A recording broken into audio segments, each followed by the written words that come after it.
The Local Show, sponsored by Victory in Motion, home of knee repair, not knee replacement, on News Radio 570 WSYR, on 106.9 FM, and live everywhere on the iHeartRadio app. The Local Show features in-depth conversation with business owners, employees, and influential business leaders throughout Central New York, exploring their successes, challenges, and reasons for doing business right here in our growing community.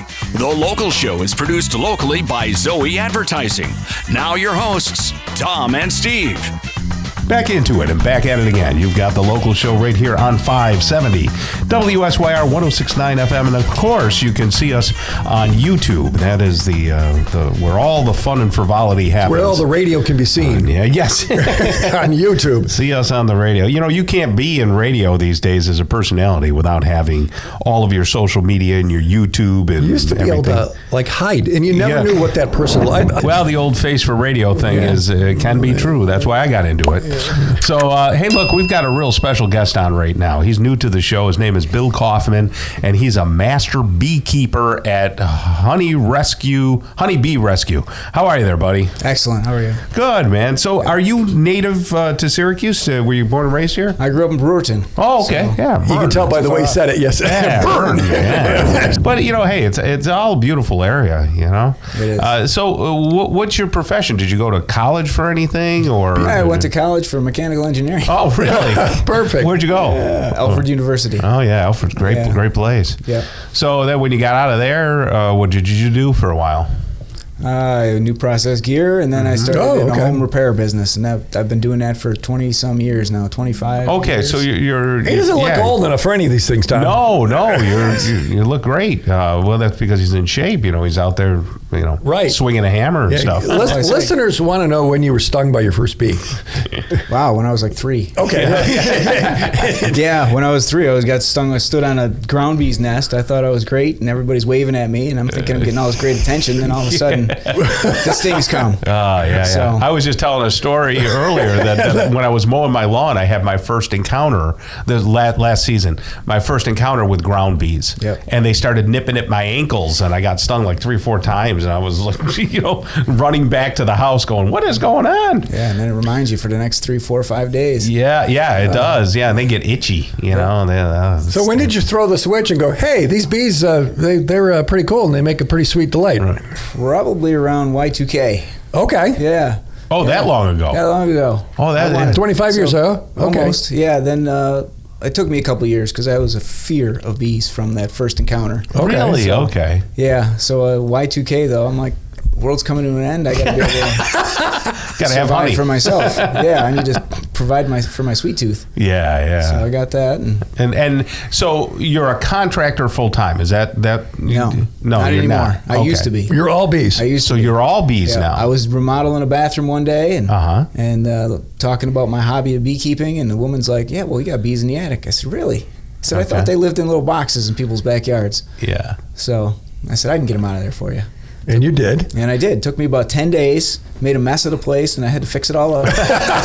Right. And now I haven't looked back. That was about 8 years ago. That's incredible. So for 8 years, you've been doing this full time. That's amazing. So how do you make a living doing this? Because Tom and I are going, okay, you got a $5 bottle of honey, and you do the math, and you went and got more education out of this stuff. So tell us your journey. Yeah. Yeah, well, another end of the world scenario when COVID hit.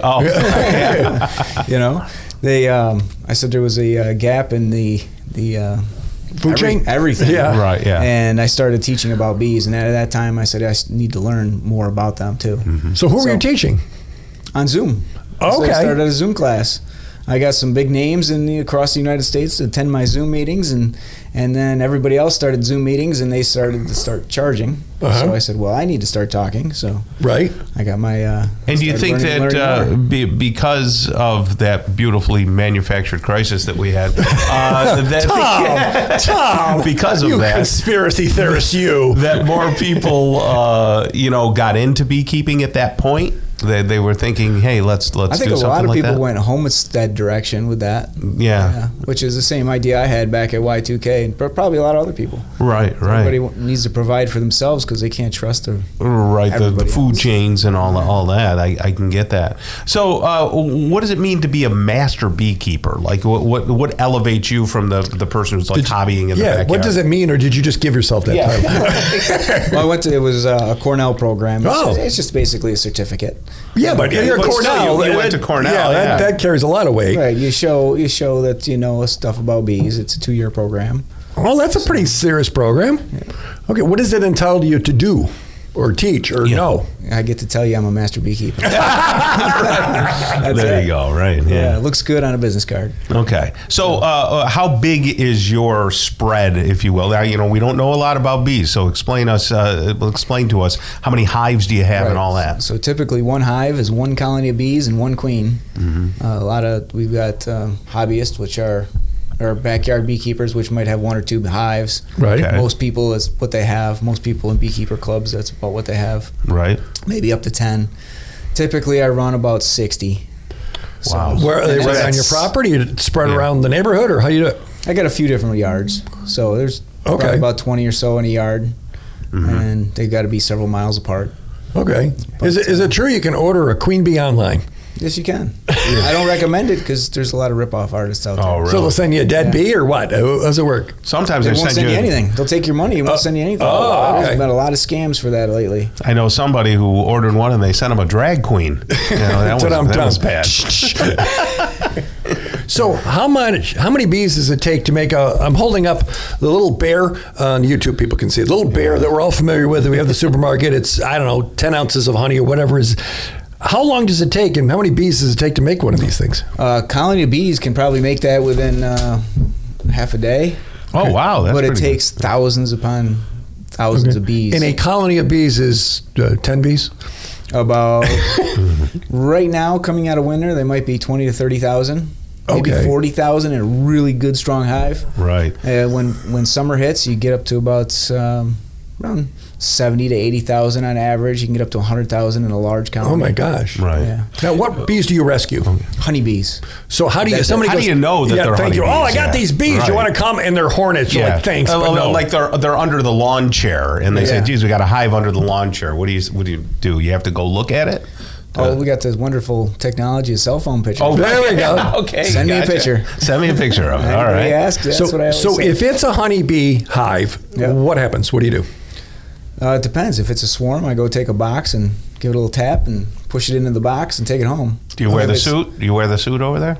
No. Oh yeah, you know your stuff. You don't need to wear a suit. Right, it is. It's kind of like those snake charmers there. Yeah. I look at them. What is this guy doing? Yeah. So you've got to charge to get the bees gone. I mean, you got to make a living, and then you get to keep the bees and make the honey and populate the earth with more honey and more bees. That's the idea. Fair? I hope so. Okay. And how big a geography do you cover? I travel about 2 hours from Syracuse. Okay. And how do people find you? Online. Google me. Google you? Honeybee Rescue. It'll show up. Okay, so Bill, is at itsallbetter.com. Is that true? That's right. Yeah, that's my website. Itsallbetter.com. You can find out about the honeybees, and it's the Honeybee Rescue. Can they call you at 427-3617? That's right. Will anybody answer? 315, yeah. 315-427-3617. If you have questions about honeys, you got questions about bees, you got a bunch of bees, honeybees that you say, hey, I need some help here. Right. They can reach out to you, right? Right. Super. Well, we appreciate. Wasps or anything else? Okay. Other questions? All right. Well, we appreciate you being here.